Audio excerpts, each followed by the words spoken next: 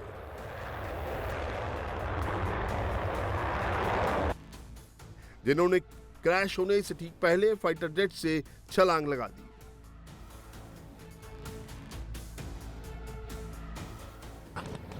Iran में गिरे पायलटों को खोजने के लिए अमेरिका ने अपने रेस्क्यू हेलीकॉप्टर भेजे।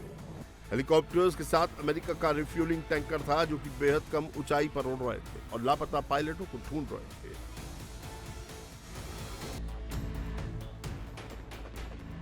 कम ऊंचाई पर उड़ रहे एयरक्राफ्ट पर लोकल पुलिस ने फायरिंग शुरू कर दी। स्थानीय लोगों ने भी अपनी पर्सनल राइफल से एयरक्राफ्ट पर गोलियों की बौछार कर दी। ईरान के अंदर रेस्क्यू ऑपरेशन के दौरान अमेरिका के हेलीकॉप्टर्स को भारी नुकसान पहुंचा। ईरान का दावा है कि फायरिंग में अमेरिका के 2 HH-60W जॉली ग्रीन 2 हेलीकॉप्टर तबाह हो गए हैं और ईरानी एयर स्पेस से भाग गए हैं।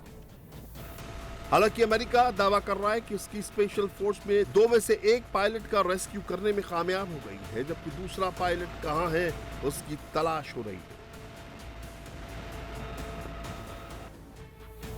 वहीं ईरान में दूसरे पायलट की तलाश तेज हो गई है। IRGC के साथ साथ आम लोग भी चप्पे चप्पे पर पायलट को खोज रहे हैं। ईरान में अमेरिकी पायलट को पकड़ने वाले नागरिकों के लिए इनाम घोषित किया है।